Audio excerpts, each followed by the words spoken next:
સેગવા ગુજરાતના વડોદરા જિલ્લામાં આવેલું એક નાનું ગામ. સિનોર તાલુકામાં આવેલા આ ગામમાં લગભગ 500થી થોડા વધારે કુટુંબો વસે છે. આ ગામના આશરે 10% લોકો કૃષિ પ્રવૃત્તિઓમાં સંકળાયેલા છે. સેગવા ગામના ખેડૂત અનિલભાઈ ડાયાભાઈ પટેલ થોડા વર્ષો પહેલા સુધી પરંપરાગત ખેતી કરતા હતા અને તેમની આવકથી સંતોષી નહોતા. પણ આજે અનિલભાઈ તેમની આર્થિક સફળતા માટે સમગ્ર ગામમાં ચર્ચાનો વિષય બન્યા છે. અનિલભાઈએ તેલ પામની ખેતી અપનાવી. આ તેલ પામની મદદથી તેઓ પરંપરાગત પાકોની સરખામણીમાં 10 ગણી વધુ આવક મેળવી રહ્યા છે. અનિલભાઈ તેમની સફળતાનું શ્રેય national mission on edible oils oil palm NMEO-OP ને આપે છે. આ શક્ય બન્યું કારણ કે તેલ પામના ફળો અન્ય તમામ તેલ બિયાઓની સરખામણીમાં 10 ગણું વધુ તેલ ઉત્પન્ન કરે છે. ઉપરાંત વિકસિત થયેલા તેલ પામના ઝાડ 1 હેક્ટરમાં 20 થી 25 ટન ફળો આપે છે અને આશરે 30 વર્ષ સુધી સતત ફળ આપે છે. આ કારણે ખેડૂત અન્ય પાકોની સરખામણીમાં 10 ગણી વધુ આવક મેળવી શકે છે. તેલ પામની ખેતીથી મળતી મહત્તમ અને સ્થિર આવકથી પ્રેરાઈ ગુજરાતના અન્ય ગ્રામ્ય વિસ્તારોના ઘણા ખેડૂતો સ્વેચ્છાએ તેલ પામની ખેતી અપનાવી રહ્યા છે. ઓઇલ પામની ખેતી કરતા ખેડૂતો માટે સરકાર તરફથી પ્લાન્ટિંગ મટીરિયલમાં 20,000થી 29,000 રૂપિયા પ્રતિ હેક્ટર સહાય મળવાપાત્ર થાય છે. આંતરપાક તથા મેન્ટેનન્સ માટે 4 વર્ષ સુધી 42,000 રૂપિયા પ્રતિ હેક્ટર ખેડૂતોને સહાય ચૂકવવામાં આવે છે.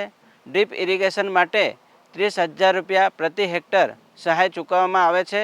તેમજ લણણીના સાધનો અને ટ્રેક્ટર તથા ટ્રોલી માટે પણ સરકાર તરફથી સહાય ચૂકવવામાં આવે છે.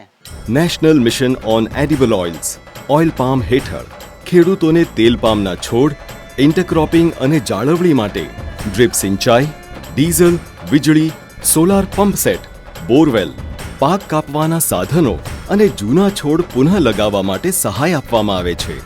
એ જ રીતે વર્મી કમ્પોસ્ટ યુનિટના નિર્માણ, સંબંધિત મશીનરી અને સાધન સામગ્રીની ખરીદી માટે નાણાકીય સહાય પણ આપવામાં આવે છે.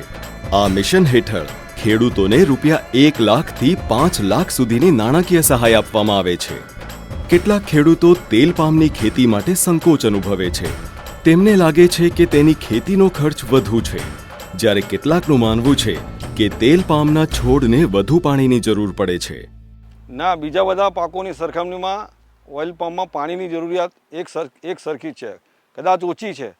અને ખર્ચની વાત તો ખર્ચ બીજા બધા પરંપરાગત જે પાકો છે એની સરખામણીની અંદર ઓઇલ પામની ખેતીની અંદર ખર્ચ ઘણો ઓછો છે. તેથી આ ખેતી કરવા માટે હું બધા ખેડૂતોને ભલામણ કરું છું. કારણ કે બીજા બધા પાકોની અંદર ખેતીની અંદર જે ખર્ચ થાય છે, ખેડ ખર્ચને એની અંદર ઓઇલ પામની અંદર ખર્ચ નથી. એટલે મુનાફા એટલે આમદાની વધારેમાં વધારે પામની અંદરથી મેળવી શકાય છે. એટલે બાકીના ખેડૂતોને હું ભલામણ કરું. અને બાકીનું બીજું કે ગવર્મેન્ટ સરકાર તરફથી ડ્રીપ ઇરિગેશન અને પાણી સંગ્રહ માટેની સબસિડી પણ આપવામાં આવે છે. બધા ખેડૂતોને મારી અપીલ છે કે ઓઇલ પામનું વાવેતર કરો, ઓઇલ પામની ખેતી કરો અને વધારે બહોળો નફો લો, એવું મારો આગ્રહ છે. કે બીજા બધા પાકોની સરખામણીની અંદર ઓઇલ પામની અંદર ખર્ચો પણ ઓછો છે અને પાણીની પણ જરૂરિયાત ઓછી છે.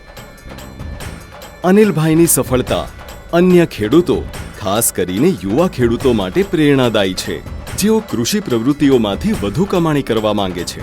તેલ પામની ખેતીને national mission on edible oils oil palm હેઠળ કેન્દ્ર અને રાજ્ય સરકારો દ્વારા સહાય આપવામાં આવે છે.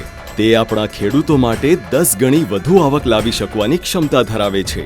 દરિયાકાંઠાના પ્રદેશ ગુજરાતના આ ખેડૂતોના ખુશનુમા ચહેરા તેની સફળતાનું સાક્ષ્ય છે.